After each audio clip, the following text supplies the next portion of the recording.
Hello students, welcome to UPSC decoder. स्वागत है आप सभी का हमारी डेली करंट अफेयर्स सीरीज में।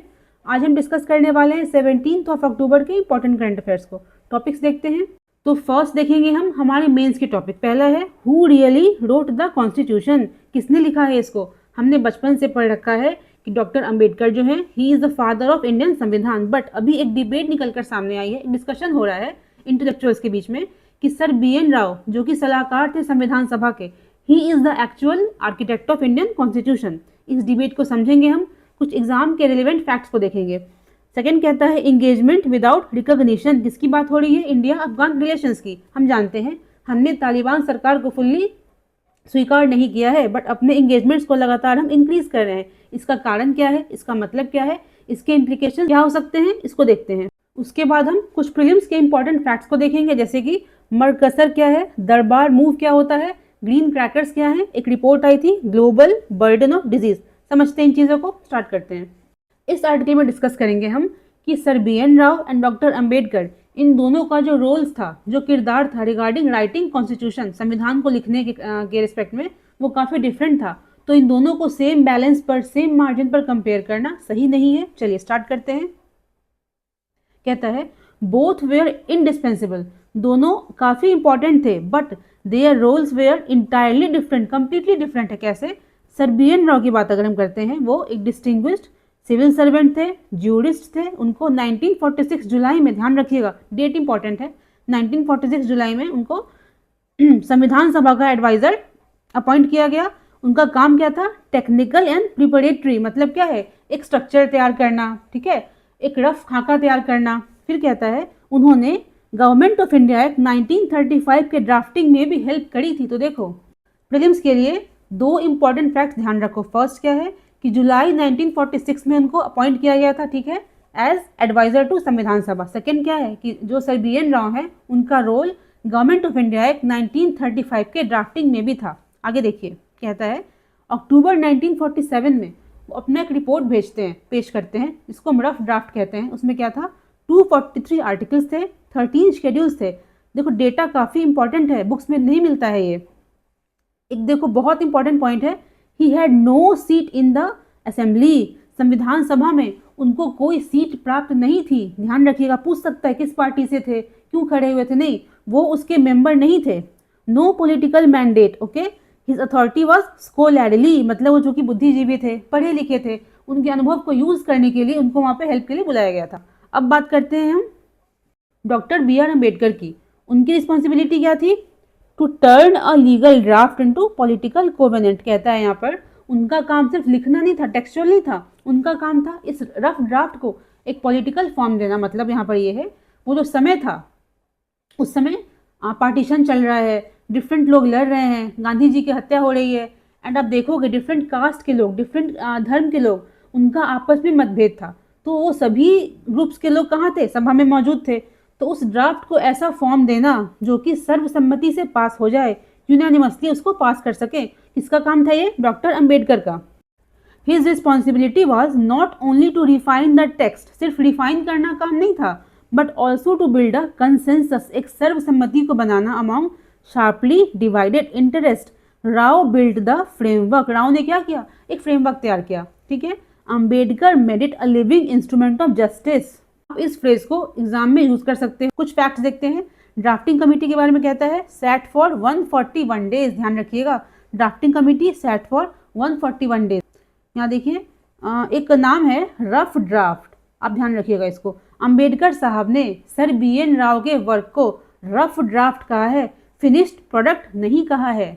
तो जो डिबेट चल रही है अभी कि एक्चुअल राइटर संविधान के BN राव थे, नहीं, दोनों का मिला हुआ देखो इसमें एक एफर्ट था, क्योंकि उन्होंने रफ ड्राफ्ट तैयार किया था, उसको फाइनल ढांचा किसने प्रदान किया था? डॉक्टर अंबेडकर ने। कहता है द संविधान, जो कॉन्स्टिट्यूशन है, is not a sterile legal document. It is first, foremost, social manifesto which promises the dignity of individual. It was born out of conflict. देखो ध्यान दो, इसका जन्म कैसे हुआ है? कन्फ्लिक्ट से, होप से, रिडेम्पशन से। It represented arrival of oppressed at the table of power. देखो बहुत इंपॉर्टेंट कंसेप्ट है। पहला है कि हमारा संविधान, उसका उद्देश्य अल्टीमेटली क्या है? जो ऑप्रेस्ड है, जो पिछड़े हैं, जो डिप्रेस्ड क्लास है, उनको एक ऐसा प्लेटफॉर्म देना जिससे कि अपनी बात को रख सकें, उनको पावर टेबल पर लाना, उनको डिप्रेस से लॉ मेकर्स बनाना। सेकेंड पॉइंट कहता है कि जब हमारा संविधान बन रहा था उस टाइम पे सिचुएशन वॉज वेरी बैड। वहाँ पे देखो पार्टीशन हो रहा है, कुछ स्टेट्स इंडिया में मिलना चाह रहे हैं, कुछ मिलना नहीं चाह रहे हैं, इंटरनल काफ़ी दिक्कत हो रही है, गांधी जी की हत्या हो जाती है। तो उस समय काफ़ी टर्बुलेंट सिचुएशन था। तो पॉलिटिकल पार्टीज को, डिफरेंट ग्रुप्स को एक मत करना वॉज वेरी इंपॉर्टेंट। किसने किया? डॉक्टर अम्बेडकर ने। कुछ फैक्ट्स देखते हैं regarding doctor B R Ambedkar. Start करिएगा यहाँ से। Ambedkar had originally been elected from Bengal, ठीक है। After partition that seat went to Pakistan. विभाजन के बाद में जिस सीट से वो चुने गए थे सभा में, वो कहाँ चला जाता है? पाकिस्तान में। उसके बाद मेनी विद इन कांग्रेस की इच्छा बिल्कुल नहीं थी कि दोबारा से अंबेडकर साहब को सभा में लाया जाए, but due to Gandhi ji interference क्या होता है? वो री इलेक्ट हो जाते हैं बॉम्बे प्रेसिडेंसी से। इसके पीछे गांधी जी का उद्देश्य क्या था? उनका कहना था कि अभी प्रेजेंटली हमारा देश पार्टीशन से गुजर रहा है, डिफरेंट फैक्शंस लड़ रहे हैं। इस सिचुएशन में अगर हम किसी अन्य नेता को उसको छोड़ देते हैं, फोरसेक कर देते हैं, तो एक और इंटरनल डिवीजन देखने को मिल सकता है। ध्यान दीजिएगा, यहाँ पर 1947 की बात हो रही है। The nation was fractured by religion, partition का समय था। A forsaken Dalit leadership could have deepened the divide, उससे दिक्कत और बढ़ सकती थी। By ensuring Ambedkar's inclusion, Gandhi prevented a crisis that could have weakened the new republic of India. तो गांधी जी ने ऐसा करके बहुत बड़े क्राइसिस से इंडिया को बचा लिया। आगे देखिए, एक कोटेशन दिया गया है, ध्यान दीजिएगा यहाँ पर। अम्बेडकर साहब ने कहा था, how long shall we continue to deny equality in our social economic life? If we continue to deny for long, we will do so only by putting our political democracy in peril. उनका कहना था इसमें basically कि जब तक equality social स्तर पर नहीं आएगी, इकोनॉमिक स्तर पर नहीं आएगी, तब तक पॉलिटिकल इक्वालिटी संभव नहीं है। इसका कथन था ये अम्बेडकर साहब का। तो यहाँ पर देखो कोर क्या है? दो बातें। फर्स्ट है कि जो रोल था डॉक्टर बी एन राव का, डॉक्टर अम्बेडकर का काफ़ी डिफरेंट था, ठीक है। सेकंड देखो, जब भी क्वेश्चन पूछेगा रिगार्डिंग संविधान, आप लिखोगे उसमें कि संविधान जब बन रहा था उस समय सिचुएशन क्या था? पार्टीशन हो रहा है, गांधी जी की हत्या हो रही है, कास्ट ऑपरेशन, मतलब डिफरेंट काइंड ऑफ नेगेटिव चीज़ें थी। तो अभी के समय के हिसाब से कि हम यहाँ बैठकर किसी भी संविधान सभा के मेंबर के रोल को जज नहीं कर सकते हैं। एग्जाम में पूछता है, अगर हमें बताना है हर चीज़ों को, एंड एक न्यूट्रल सा बैलेंस सा अप्रोच लेके चलना है। अगला टॉपिक हमारा है इंडिया अफगान रिलेशंस। इसमें क्या देखेंगे हम?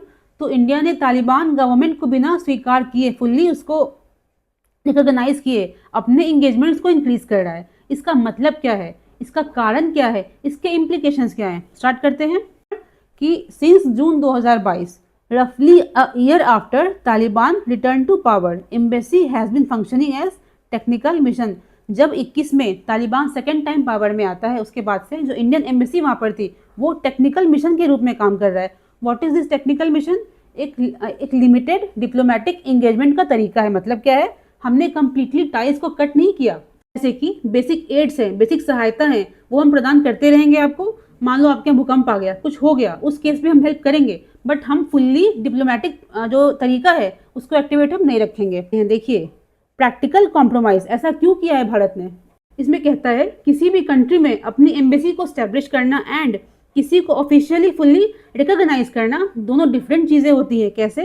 तो अगर इंडिया तालिबान को फुल्ली स्वीकार करता है, इसका मतलब क्या होगा? It means that India deems that Taliban's violent displacement of an elected government in 2021 to be legitimate form of transition. इसको आप पेपर में अपने मेंस में यूज कर सकते हो जब भी बात आएगी इंडिया अफगान की। अब देखो, इसमें आगे कहता है कि इंडिया ने इस मॉडल को पहले भी यूज़ किया हुआ है। कहाँ पर? अगर ताइवान की बात करें, म्यांमार की बात करें, तो इंडिया का जो इंगेजमेंट है वो इसी पर बेस्ड है। क्या नाम है इसका? फिर से देखते हैं, इंगेजमेंट विदाउट रिकॉग्निशन। हम आपसे इंगेज तो करेंगे बट फुल्ली आपको ऑफिशियली हम स्वीकार नहीं करेंगे। आगे देखिए, एक नाम दिया गया है अहमद अल शारा। अहमद अल शारा क्या है? ये फॉर्मर अलकायदा लीडर है। यूएस ने क्या किया है? सेम मॉडल का यूज करते हुए इसको सीरिया का लेजिटिमेट नेता माना है, ठीक है। जिससे कि कहता है जब यूएस ऐसा कर सकता है, यूएस किसी फॉर्मर अलकायदा टेररिस्ट को सीरिया का किसी कंट्री का एक नेता मान सकता है, तो इंडिया भी उसकी जब इच्छा होगी कर सकता है। तो India can also improve it's engagements with Taliban. देखो, दो नाम ध्यान रखना है। पहला देखा हमने अहमद अल शारा, कौन है ये? फॉर्मर अलकायदा टेररिस्ट था। मुत्तकी की बात करें हम, जो अभी भारत में आए थे, वो भी क्या है? यूएन डेजिग्नेटेड टेररिस्ट है, ठीक है। India's model for engagement is not reliant on future recognition for Taliban government.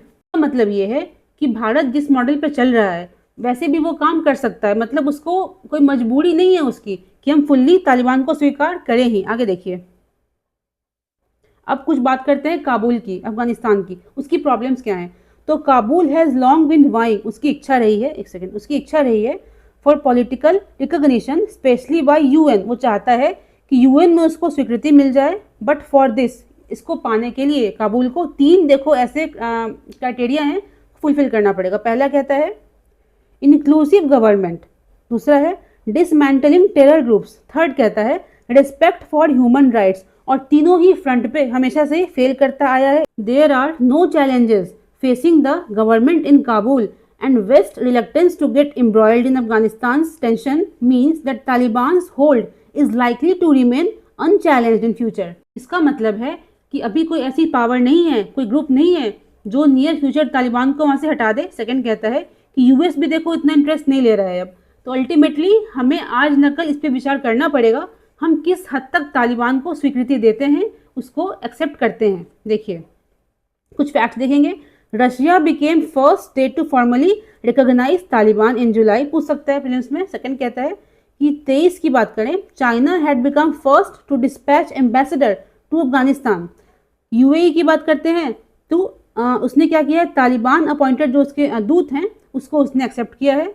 अगर हम सेंट्रल एशिया की बात करें, उज्बेकिस्तान है, अदर कंट्रीज़ हैं, उन्होंने तालिबान के एम्बेसडर्स को उन्होंने एक्सेप्ट किया है। पाकिस्तान की बात भी करें तो उसने भी डिप्लोमेटिक रिश्तों को सुधारने की कोशिश करी है। देखो इसका जिस्ट क्या है, फर्स्ट देखा हमने कि तालिबान को हमने कम्प्लीटली रिकॉग्नाइज नहीं किया। सेकंड देखा हमने कि इन फ्यूचर ऐसा लग नहीं रहा है कि तालिबान सत्ता से हटने वाला है। थर्ड पॉइंट क्या देखा हमने कि जो अदर कंट्रीज़ हैं वो अच्छे से इंगेज कर रही हैं अफगानिस्तान के साथ में।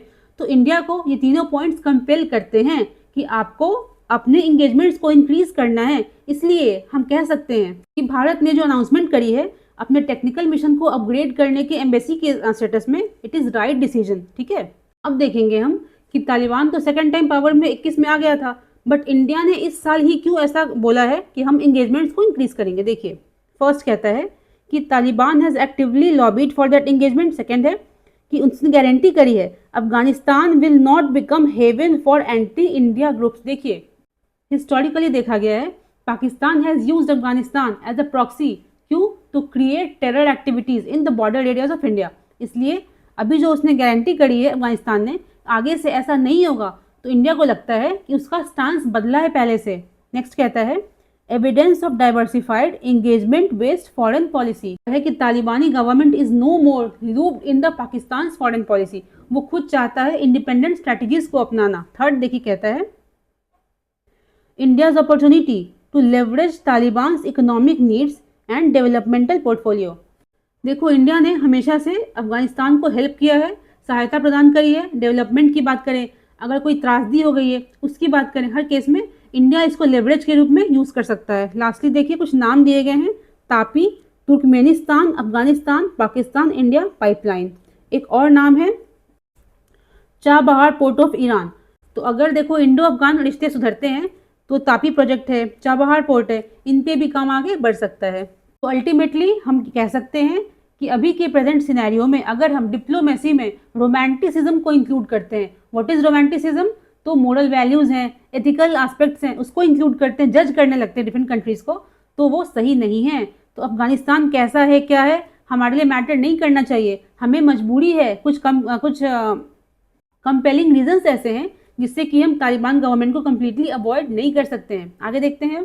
नेक्स्ट कहता है India to expand trade agreement with 4 nation South American bloc. यहाँ बात हो रही है एक डिक्लेरेशन की, deepening of Mercosur India trade agreement, एक डिक्लेरेशन को साइन किया गया है। समझते हैं इसको हम।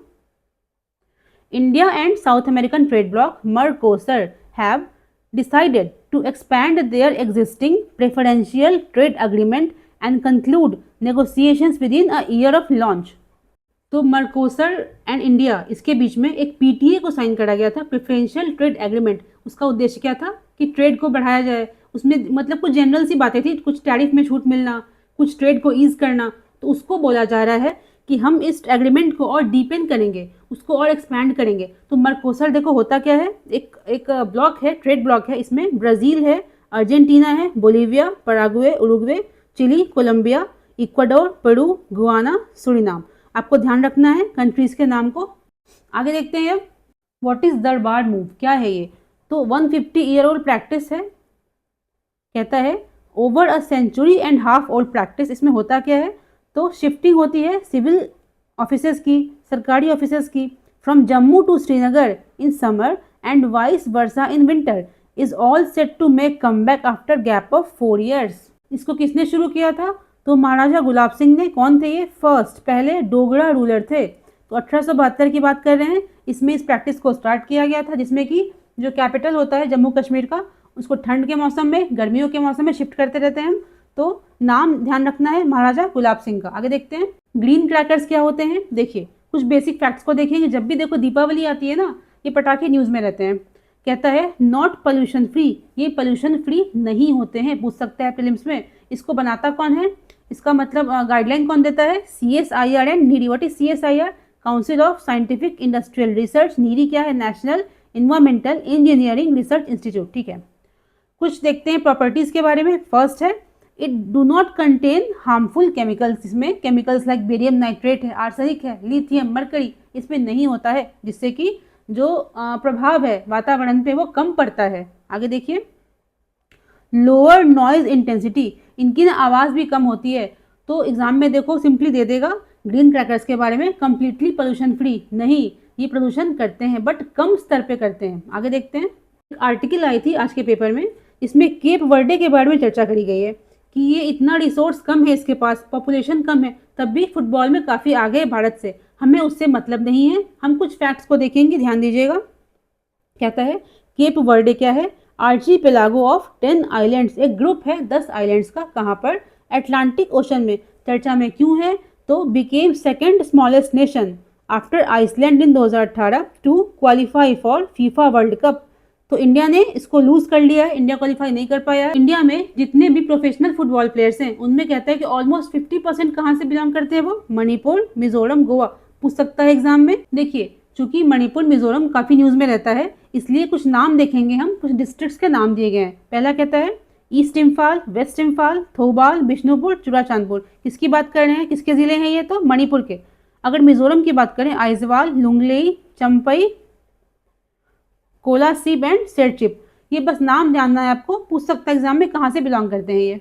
तो बस फैक्चुअल चीजें थी। आगे देखते हैं हम। कहता है मैपिंग वेलनेस, इसमें एक रिपोर्ट की बात की गई है, global burden of disease report. इसमें कहता है कि भारत में जो डिजीज का बर्डन है वो शिफ्ट कर गया है, बढ़ गया है, किस तरफ, तो NCDs की तरफ। What are NCDs, non communicable diseases, जैसे कि हार्ट एलिमेंट्स हैं, डायबिटीज है, रेस्पिरेटरी प्रॉब्लम्स हैं। इसमें एक और बात कही गई है कि Indians are living longer, Indians मतलब जिंदा रह रहे हैं बहुत समय तक, but due to chronic diseases उनकी जो क्वालिटी है लाइफ की वो घट रही है। एक देखो नाम दिया गया है COPD, chronic obstructive pulmonary disease. इसका देखो मतलब क्या है, अगर लंबे समय तक हम किसी खराब हवा में सांस लेते हैं तो लंग्स पे इसका असर पड़ता है। सिम्टम्स क्या है इसके, कफ, कोल्ड, फीवर। जो COPD है वो इनक्यूरेबल है बट अनट्रीटेबल नहीं है। इसका मतलब कहता है कि क्योर तो नहीं है, इसका इलाज नहीं है, बट इसके सिम्टम्स को हम ठीक से मैनेज कर सकते हैं जिससे कि जीने में आसानी हो।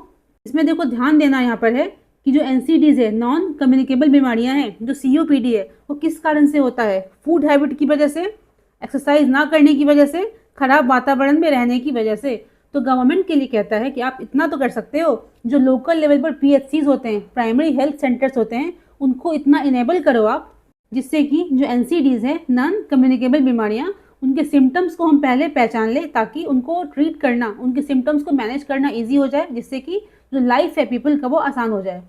आज के लिए इतना ही। आपको देखो कोई भी कहीं भी दिक्कत अगर आती है प्रिपरेशन में, किसी टॉपिक में, आप कमेंट कर सकते हो, उस पर डिस्कशन किया जाएगा। धन्यवाद।